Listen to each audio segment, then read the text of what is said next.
Capage TV. Capage TV. Politique est d'abord biso automone raté na oyo ba présenter à biso. La politique d'abord ce sont les intérêts. Oh biso to yeba biso peuple, to biso ba supporter ya ba parti wana. Au rôle na même VK tant ba kanga ki ba déclaration na et Isaki jamais qui na sili qui na keboul, toujours pacificateur parce que c'est un politicien habitué. Na okolo ba mabe par après quoi enflammer mboka. Le tout à tribalisme imati na Congo. Je ne sais pas si vous vous sentir en tout le temps. Tout à tribalisme imati mouki na Congo. Alors c'est à nous jeunesse à éviter parce que le tribalisme ils en a au moins biloko na ebomba ka ba retomber à makasi ya mabe. Et là le ministère du tourisme ça qui faut bunda relaxa tout image musu ya Congo parce que Congo image dans libanda ezaka guerre. Guerre est une partie à pays. Bien sûr que tant une partie ça touché biso tout aussi. Mais ils ont payé belé puis na Nigeria bazabe na ba guerre beaucoup Haram ils ont ravagé mais Moka na continue à avancer les gens vont visiter parce que tribalisme plus c'est mata on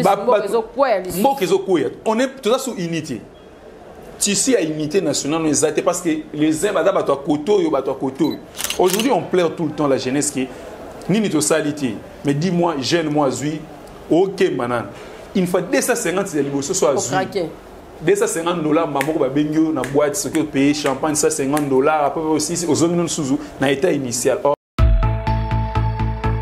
Vous êtes à Kinshasa à la recherche d'un cadre au confort moderne pour vos séjours.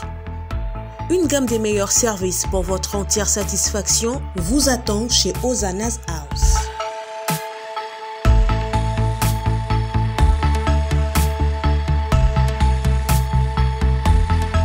Son salon VIP vous offre un espace de travail, de détente et de restauration relaxant, climatisé.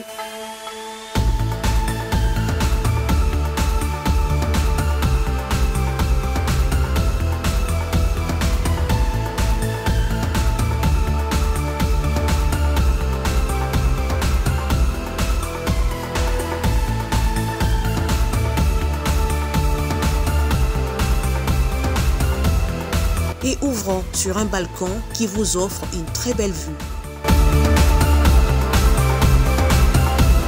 Et d'une cuisine entièrement équipée.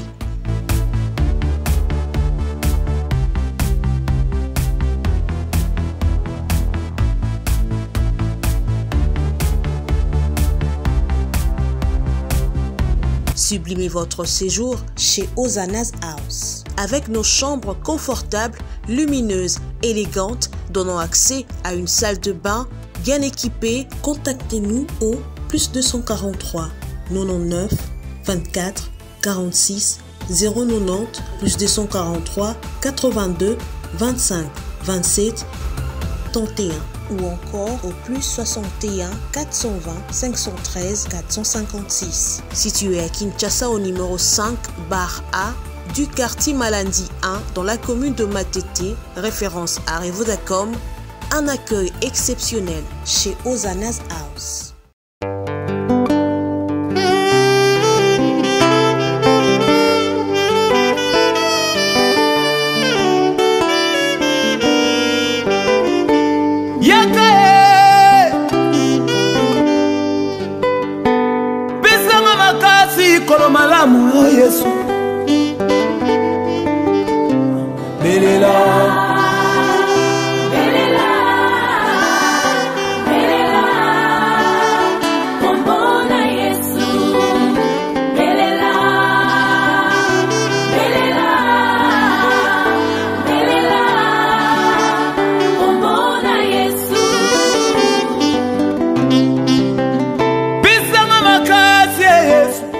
Merci na Joe Mystique Mouteba, merci na Arsène Maëla, merci na Bao Bazolanda Biso pour Bangonde Baosala qui est vraiment beau découvrir Citia Capage chaque jour na Capage télévision partout. Tozana Bino et Zokene vraiment kitoko. Les lots invités la Biso Zali, il y a Fifi, mais Tosala Ndetiboué, Tosala Nini, Tokenangonde Nini. Avant il y a Fifi na plateau na Biso, Tozokene 2023, bah élection na Biso Zali. Mais Biso Tozo soutenir bateau, Bazo Sala ba exploit. Bateau nyonso baza na politique, bazo sala ba exploit. ate bata miso ki wapi en tout cas ba wandoye la biso po biso vraiment tozo sala ngo vraiment na ko bato nyos ba travailler bien to banozo excellence na bango to tcharango en tout cas na Capage télévision visite inspection ya gouverneur Jacques Kiambula Katoué tokotie la bino yango en tout cas réhabilitation ya avenue Sendwe eza vraiment rétabli na ndenge mo ya osakanate papa na biso Jacques Kiambula nzambe ya pambola yo amona yo tout ça pe na besoin ba réalisation wana ekita na capitale et ko ça la biso vraiment bien bato nyonso boza pembeni boza wapi on nyonso ça la exploit ah to moni décembre ezokende déjà bien ba biso so ba mbisi ye mais na bité kanga côté ni on dirait zoya ba fouti da ba soda non te kalaté ba promesse to ba mati déjà non te nyonso oyo ekosalama en tout cas tokotambola Arsène mamnoso à descendre sur terrain surtout na décembre oyo Arsène la musanga pena tolala te totambola tomona ndenge nini soki courant kobanda babenga yango nini place aéroport ebandi place tokendaka na njili wana courant eza te bamwinde eza te kote wana mpenza bato bazokufa lokola nguba tosala mpenza effort papa na biso gentini totiaka mpe babiloko na Capage télévision en tout cas ba réalisation nyonso benga Capage télévision bato nyonso basobolaka na gouverneur na biso tolingi mpe tomona ba exploit bobengi biso to filmer place oyo biso non tomonite et osala biso vraiment bien tozona ba réalisation ya Katanga et puis tozonga po tosala siko émission na biso kitoko. C'est dans le souci de moderniser la province du Haut-Katanga que le gouverneur de province a lancé depuis peu le projet de modernisation de la voirie urbaine. Un des chantiers, c'est sur l'avenue Sendwe, dans la ville de Lubumbashi, où les travaux avancent à grands pas. Une grande partie de l'artère est déjà couverte d'asphalte, constat fait par Jacques Kiambula Katoué lors d'une visite d'inspection effectuée sur place. Sur financement du gouvernement provincial, cette artère sera agrandie, passant à 4 bandes avec des séparateurs et lampadaires à 2 bras pour éclairer les 2 sens. La population en liesse est venue saluer les exploits de celui qu'ils appellent affectueusement Wandani. En attendant de pouvoir emprunter à nouveau cette route rénovée, cette population a émis le vœu de voir également les travaux s'étendre sur l'avenue Lumumba à son croisement avec l'avenue Sendwe où des nids de poules sont signalés et des immondices qui jonchent la chaussée. C'est très bien fait. Le gouverneur de province Jacques Kiambula Katoué est lui-même venu voir. Félicitations pour le travail réalisé. En bon père de famille, Jacques Kiambula Katoué a instruit à l'instant même le directeur de l'office de voirie et drainage pour pallier en urgence à cette situation.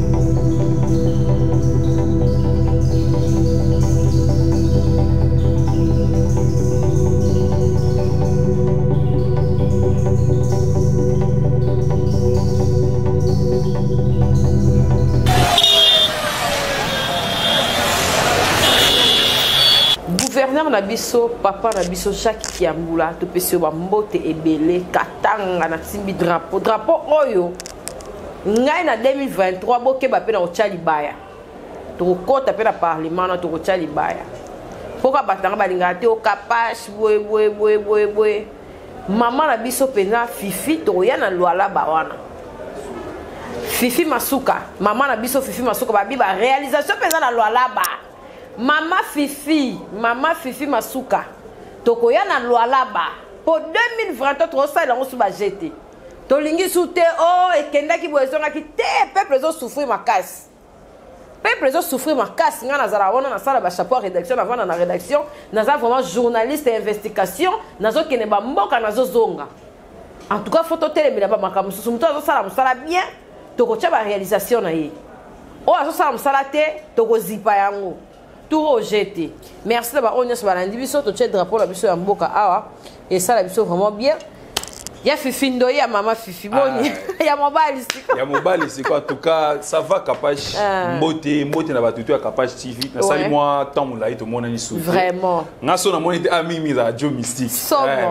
Yena chargé programme oui. Lelo en tout cas Capage TV na sepelaka pour ne pas flatter ça. Organisation na ebiso déjà organisation ezaka ba bureau te mais na yana mona to ko ta entrée faut signer na moni grille à programme, c'est-à-dire ils ont travaillé le chaîne de télévision avec un programme chronogramme les amis avec les autres yamba XY bonaboye yango za yamo dio so singa fifi vendredi herbo ya pour préciser donc il y a 10 heures. Donc ça prouve que bozo musala au sérieux. Musala nyos va au sérieux et foot à kaka tôt ou tard ça paie et déjà et foot na ngolu. To ba otala quand no lobby opesi maman fifi ça veut dire les vitrines peut pour ba homme politique. Oui. Ba na besoin de réalisation na bango deux fois ba province nous sous aux en kati ba na problème il y a communication na bango et kodati. Même ma ministre par exemple a OK ko musika ko toke ba province ba na ko tuna bis tunanga ba comme ba gouverneur. Oyebite. Na yebite de Gentili, papa Jacques Kaboula, tant so ba o bazara ba essayer à communiquer trop. Voilà. Peut-être il y a ceux qui font aussi du bien, ba ça musa malamu. Mais to yebi ba monter. Ndemo na ba ministre. Il y a un ministre Moussou Awa, so va nous tanga na yebita 5 ministres ti. Soto yika Mouyaya. Patrick Mouyaya communication et médias en tout cas a ça musala bien. Moi pour une première fois dans total là na France 24. A défendre mon idéologie. Intervention en tout cas il y a qui musclé. Au sentir que poste pas ça va il y a communication c'est ngaba tout monde ba riposta. Voilà. Les a payé aux autres. Et là moi hier on nettoie on n'a pas vu na biso la mer mende. As image sozui gouvernement il y a Joseph Kabila. Moutazaki n'a succès ko le kaya za quitté. Pourquoi? Parce qu'il est présent dans les médias. Solo bien RDC na 10h12. Une minute, Azawana déjà un journaliste de conférence de presse. C'est-à-dire coup sur coup attaque pour communication, il faut payer ça. Parfois, monsieur les gars dans Mboka, tous les bâtés, bon ça là, nini, parce que tout ce qui a la spéculation, biso bâté tout à la banque. Ouais. Au gouverneur qui a na salibou, au moins qui est dans la image de mon kala, parce que mon beau ça là, tant que ce photo yeba, bon yo na mandat depuis 6 mois ou bien 1 année 2 ans, au réalisé ni. Total dans son tourner les biso autant de là comme ça et puis ça va tout idée donc critiquer par rapport à mon ça pas besoin de critiquer en généralité tant dernièrement il y a que transport il c'est bien été sur tout dans la gouvernement ah c'est l'autre et pourtant la fois passée na moni quelque chose de positif na qui na moni nzela neti ya sosa ko bana wileri bo ti kota bumbu likolo parce que quoi pata ngiringi ba osala comme prince. Tu vois comment qui route à Willery a possibilité à possibilité maman ya ça va détruire OK ba bandal ba nini ko non banzela eloko to senga yango wana to ba désenclaver Kinshasa et puis tout monde ba réalisation na bango bozo ya na ba média bo lo batam to sala boye et puis ça biso pe idée ya ko critiquer à gouverner parce que et parfois il faut to ba critique na biso la base na mamuto monde na obo sala te pour neto vani wito lo be. So vas occasion au tala na mabe na malamu et puis ça peut ba idée pour deux fois bango ba ko ba vana na ba bureau tant so ba réalité biso to tambola na ba kini neto kini na coin boy 18h mabe kini na tango mukonzi e ba oyoka biso awa na ba base surtout ça ba député c'est ba na ba base nango kaka jamais ba député ba ya te na monité ba c'est l'élection 2023 et c'est au peuple maintenant ya kozala pe si éveillé ah c'est ça makamone yango na peuple yemoko peuple oui tolobailo komoko soki to s'occuper na politique et s'occuper na biso de fait tolobaka toujours ngama ma politique etala ngate politique elano na manière nyonso tant limité pourtant nzalebe to ezaka ke pour mamwe simbati moi je pense que quand les choses vont bien na pays ata tokolo bateke mamwe nyonso kokoma 100% na bâton magique jamais les hommes président pas en place pour exiger bâton magique pour nous réparer Congo non mais ça s'est fait progressivement na OSA les mato mona mais toujours critiquer pe nota que bon président a au ko ça peu mieux par rapport à pour parfois ba konzina biso ngana lobara babilo musu basala tant so prioritaire ti so ba yoka tant so elo musu neti par exemple neti nga ba so de mouton na mona ngoya prioritaire ti pour na nganda mona ba so de mouton c'est bien bon image moi sikakini pour moi ba so de mouton ba ko élargir ba nzela ba kati na Kinshasa. Pourquoi? Parce qu'il y a des sauts de moutons. Moi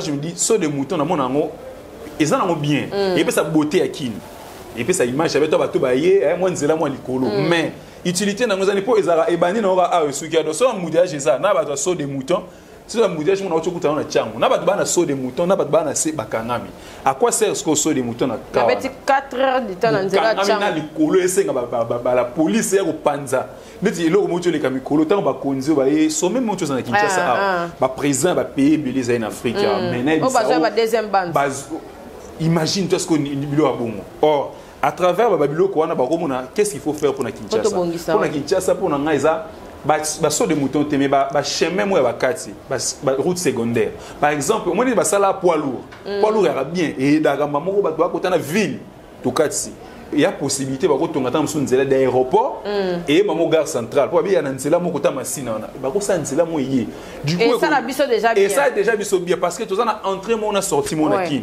na ba konzi ba moto bayaka ata ba koti poids lourd obligé ba bimaka na boulevard monene donc soit embouteillage ne o écoute chemin de fer pour cause on support wana eza na ninzanza moko imagine toi chemin de fer o wana pourquoi po batunyo so bazana eti na est wana cham bana nzela ka moko boulevard wana so basali ba train na bon embouteillage et katana donc il y a des solutions o yo pe ba continuer biso de façon batala biso ba oki ko ba mususu o yo na ngota musu il y a solution rapide moi tamula chemin de fer combien et bandeko na biso ya chango wana soki ezongi nzela wana et osunga déjà que va transport côté on a rompo il écoute kolobate rompo net mikolo rompo ileri sendo écoute ndena e biso tika au sendo kanga mitemo nzela ya kati kuna eza souti so ba koki ba matete na ndenga ya yolo bukani ba obongisa parce que du coup ça lié so bouchon zemi ba nyonso ba bouli so bouchon zemi bolali so écoutez ba président ba pays wana tutu ba yi à la fois ils en a Sony bon embouteillage ça partout tout le temps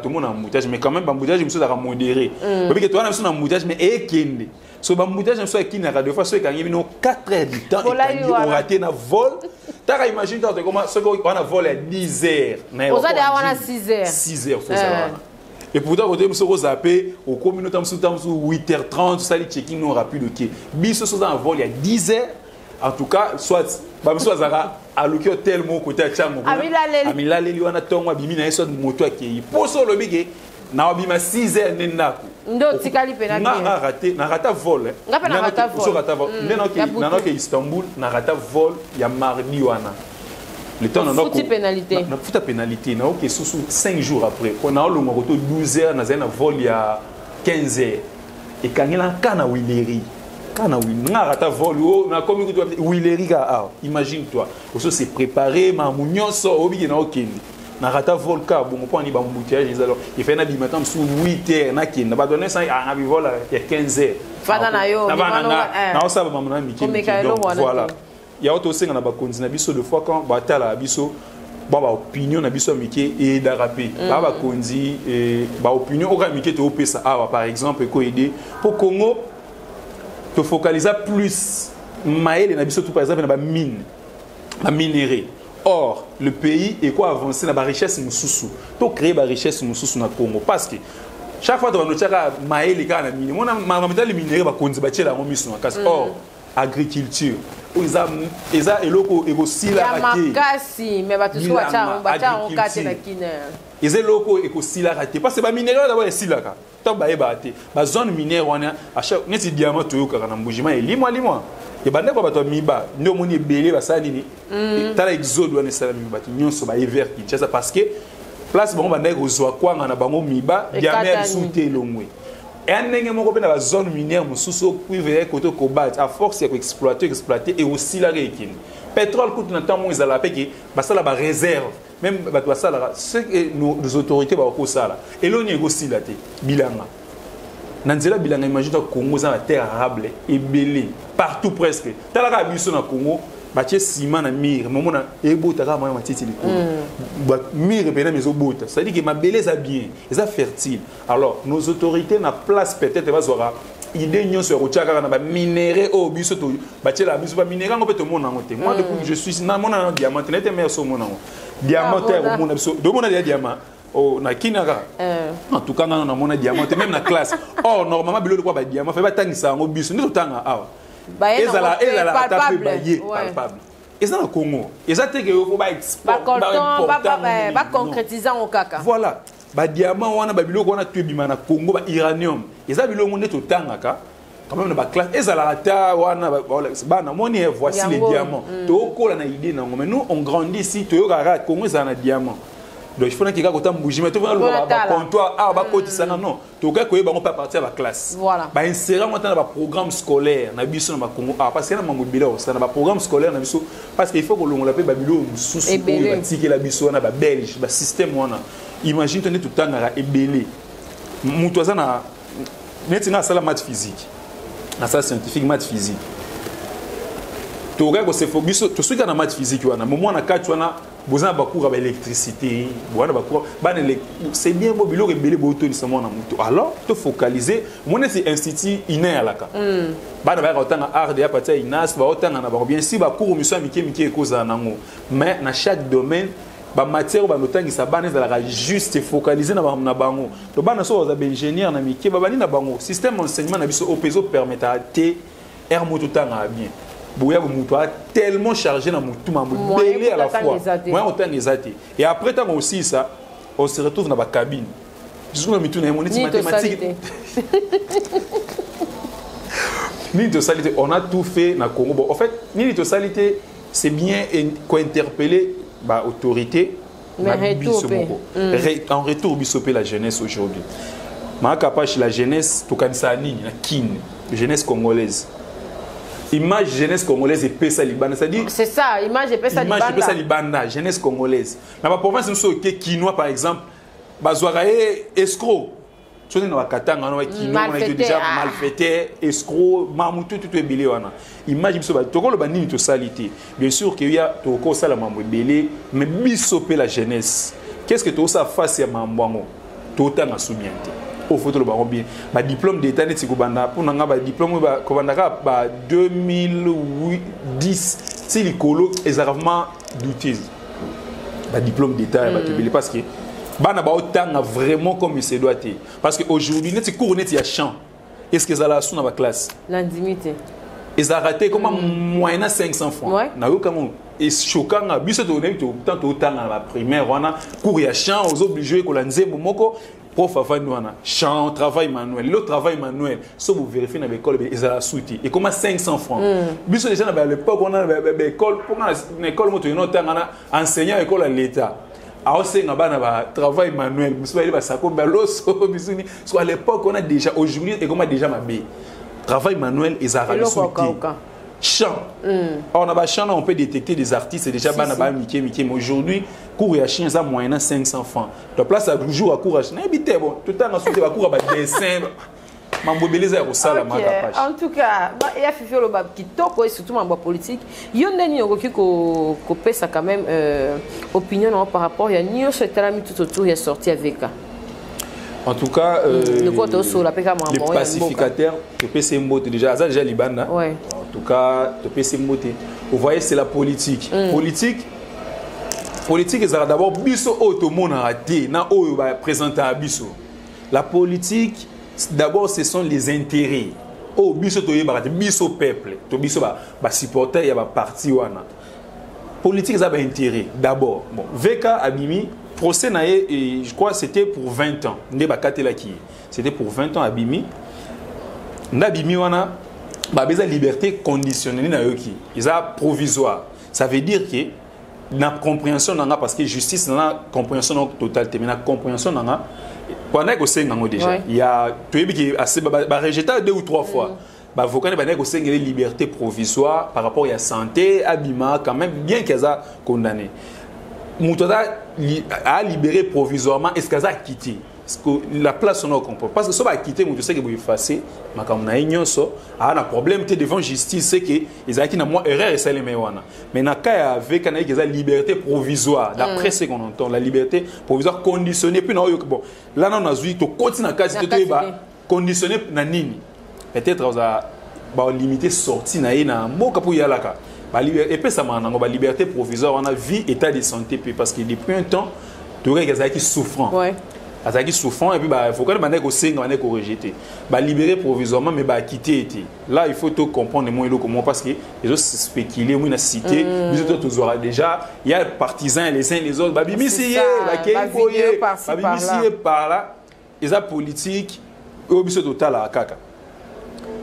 auto biso ko éviter car ils a le fond dans côté jusqu'au bout tu sais on ne sait pas tu vas bien conditionné peut-être tu vas prendre le public na ba jour réseau pourquoi libération de ça par rapport à quoi ou bien ba condition va pécier mais oui en contrepartie ba tu me souviens c'est opinion sur la contrepartie tu vas libérer c'est si vous effacer ma réunion c'est qu'il faut bien et la guerre la justice voilà pour batumsu pour na erreur à justice pourtant mutu to ebibiso to procès on par rapport il y a 100 jours mamutu belé et ça fait 2 ans et quand il y a 2 ans par rapport à procès 100 jours il y a Mukonzi Mboka là on a reçu un biso total na ndenge makambo so kindi parce que c'est les pemba muso ba expliquer ndenge na ba non voilà c'est parce que ba élection to poussa na mamutu muke eza politique biso total on a misu il y a un moment tout le temps ba partisan kaka toi si la politicien d'abord la politique ils avaient intérêt ils ont défini parce que dans la politique il y a pas des ennemis à vie depuis que on a capable de ina jusqu'au bout na politique maman les a raté parce que biso ba partisan depuis que on a animosité on a bien été capable de te ligne rouge moboué mais entre les politiciens ce sont des hommes d'état ba politicien donc ça vous comme un niveau politique on a langage non changer moi langage politicien retenir devant TV aibi qui non engagé masse parce que masse c'est en amte peu ko ba de boke obuka to na siliki au rôle na même VK tant bakanga ki vous avez déclaration na et Isaki jamais qui na siliki na kebu toujours pacificateur parce que c'est un politicien aibi qui na okolo ba mabe par après quoi enflammer mboka parce qu'aujourd'hui toujours bunano et loko moko moni ne tout tribalisme matina Congo je sais pas si vous sentir en tout le temps et mata tout tribalisme et mati muki na Congo alors c'est à nous jeunesse à éviter parce que ba tribalisme na ezana ba au moins biloko na ebomba ka ba retomber à makasi ya mabe to mona ngolelo tribalisme total ka dans te bango bazui pouvoir ba ki mais ezana ba retomber pourquoi nos ennemis benemi à Congo ba ko utiliser biso mo kaka na tribalisme aujourd'hui tu se retrouves na guerre civile si guerre au moins guerre ma kapachi toye baratam ibandaka mais tant aussi la toye barate beaucoup de gens sont quand ça option malamu ya guerre teto sa guerre to keboui non des pacificateurs ba likoli na guerre parce que aujourd'hui to tribalisme plus c'est mata on est tout ça sous unité ici à unité nationale nous exact parce que les uns bada bato koto yo bato koto au Mobutu on prône toujours l'unité c'est aujourd'hui pe ba politicien na biso ba ça l'effort ya ko télémara ko la ça va partisan na bango au moni animosité esprit moi ya ko panza na mo izo kotaka tout le temps au moni marche boye to linga to zonga na ba biloko wana te mboka yeti pour à chaque fois biloko wana mboka ndezo zonga sima c'est nous la jeunesse nous a sacrifié aujourd'hui tant to la nini to salité ça dit que chaque fois to ba nozonga na biso karake sima ba politicien to kotima na bango mboka panzane ke boye le pays rentre en arrière tant mboka eso na sima to yaka to lili capable d'opportunités za ya bango non nous on fait d'un Congo opportunité pour na mutu voilà tout le bana na début ke bato ba sa malamu bazali est-ce que aujourd'hui bi ke ministère net ya tourisme et ça ministère il faut et ça ministère mo ya premier plan na Congo parce que tous les bisiki belé bato faut ba ko visiter na Congo et ko ça peut mbongo belé ba pays net ba Tanzanie aujourd'hui Tanzanie Kenya pas vivre na tourisme qui sont qui dans l'aéroport il y a Kenya par exemple comme il y a visa ceux nous avion mamo kiti faut $50 ba le visa OK ba bi ke au koti au tiki la bango loko ba Dubaï auto kumisa le tout le monde nazo le sepela à Dubaï aujourd'hui c'est ba Émirati on a ba salini ba investir kaka ba salini ba bongisi mboka na bango lelo mutu tu ya mukili mobimba bato basana ba États-Unis mais moi toi ba comme Dubaï ba ça merveilleux ba salé biso loko mo bodo ba mboka na bango za plus au moins même ma période de corona moi ba no kanga penza te parce que ba bi ke tourisme e côté belé pour Dubaï za mboka mo ya dépense yo yeso côté na 5000 € tika ngokuna otambo okebo zo na maboko pam pourquoi pas aujourd'hui to koti ko sala RDC ta mususu ba Dubaï ya lobby peut-être na horizon 2030 ça peut se faire tous en ba parc tale belé tous en bisike belé à visiter na tali na vlog ya mundele moboy kota katanga kuna asali vlog na shit muizana non yoka komo na moti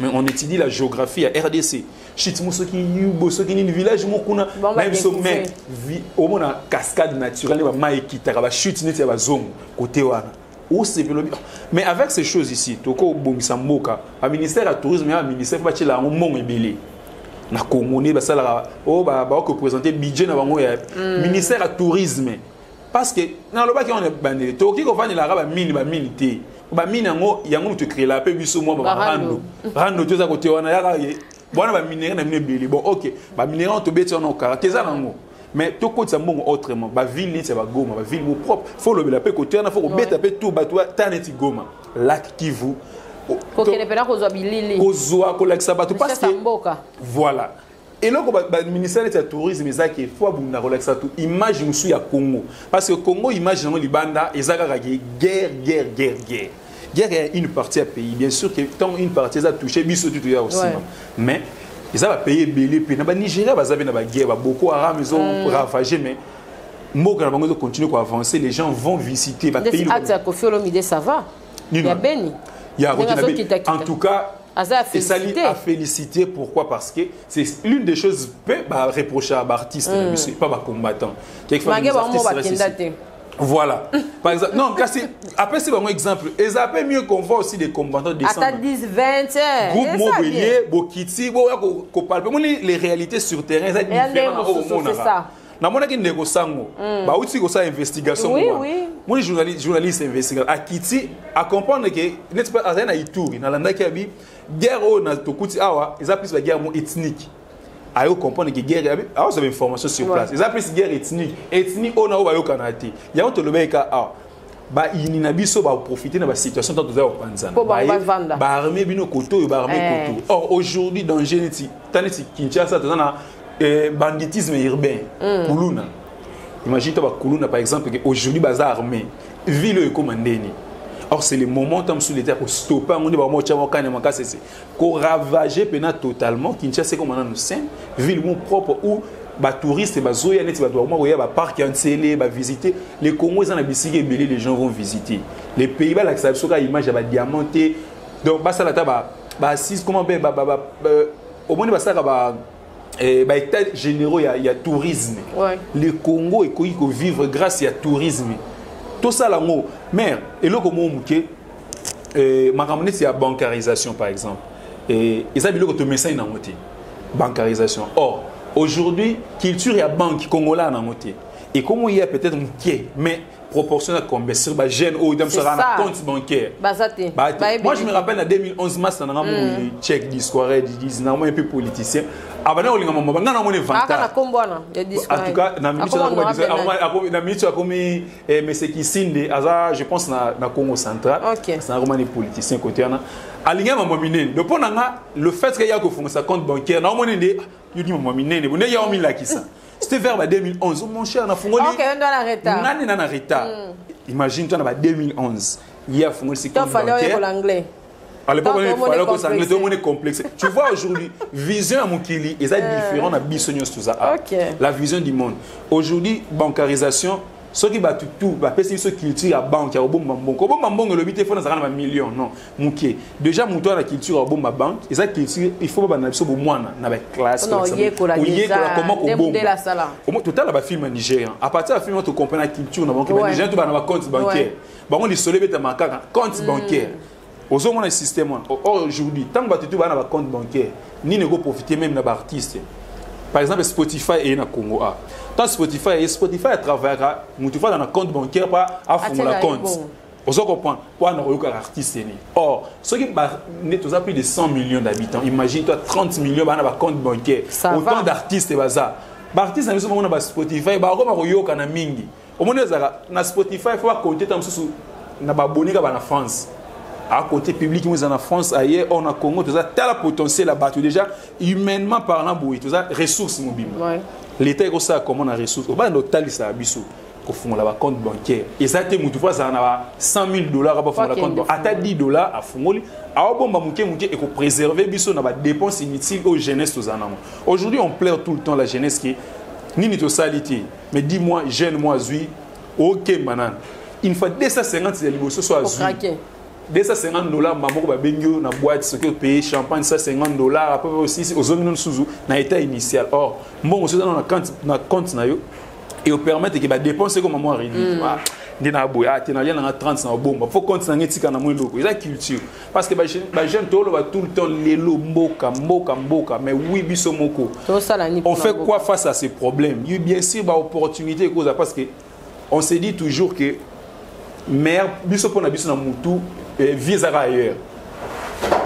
La jeunesse pense toujours que la vie c'est toujours ailleurs. Par exemple au Congo, il y a des opportunités qui changer. Or, on trouve des millionnaires. Partout. La vie est partout. Tout comme ça on a fini en qui partout qui nous a fait qu'à finir. C'est pas dire que tu vas pas apprendre na o que poto le na finir, na o tika la finir, na investir, te na o ça le côté.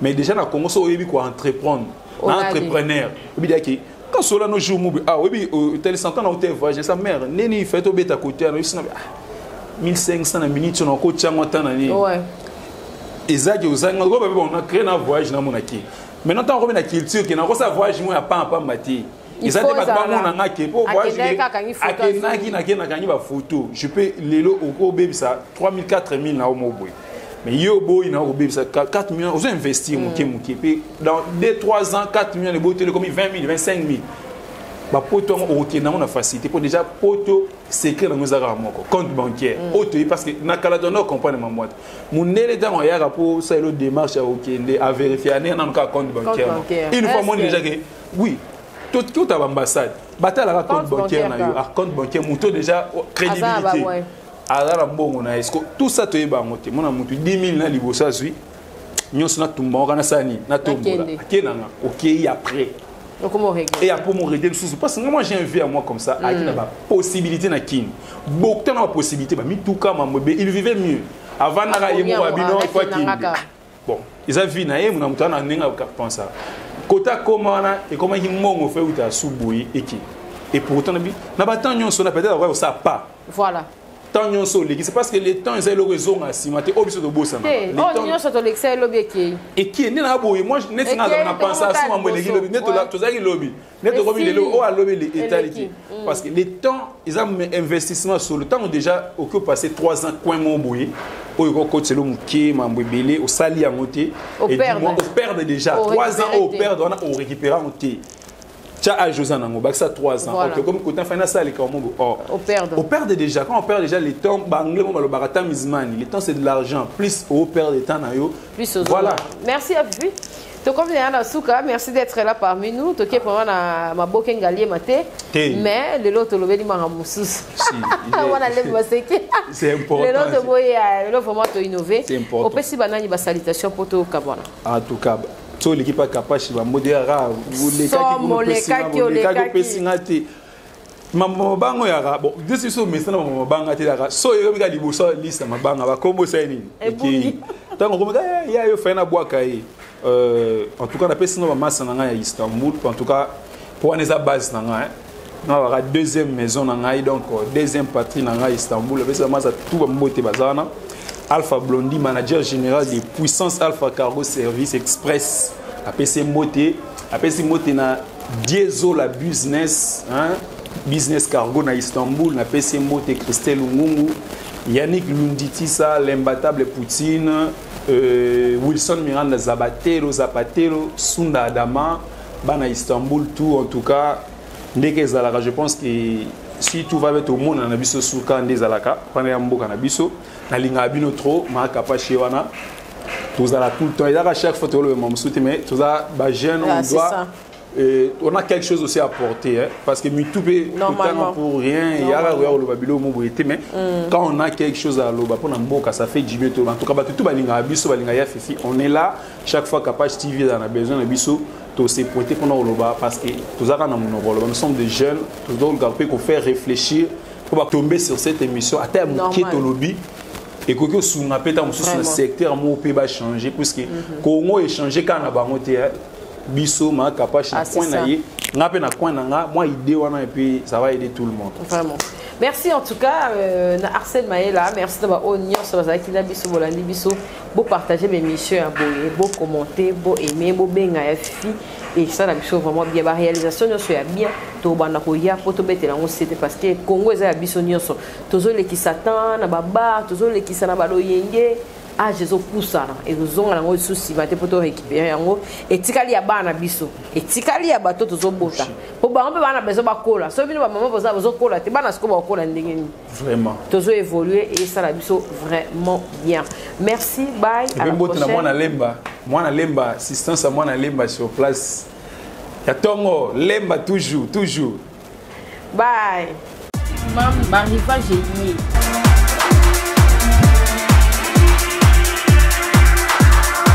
Maman Zala Bopedo, moi la paix à Zala Bopedo na vie. Tout est 2021, ba âge sur la marque liée, ba basket, ba sondage, les zéro à qui. Pour ça, on a le bango, boya. awa na marque nyonso ezali.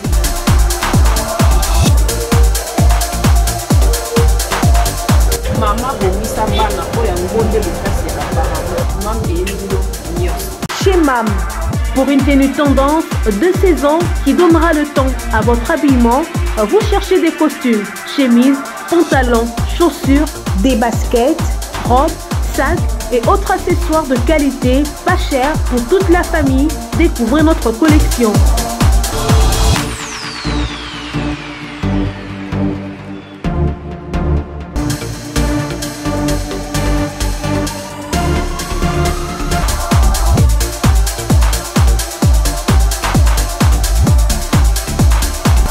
Notre adresse, avenue Kassavoubou, à Rekwado dans la commune de Ngaliema. Pour tout contact, appelez-nous au +243 81 07 58 832. +243 99 99 25 124. Capage TV. Capage TV.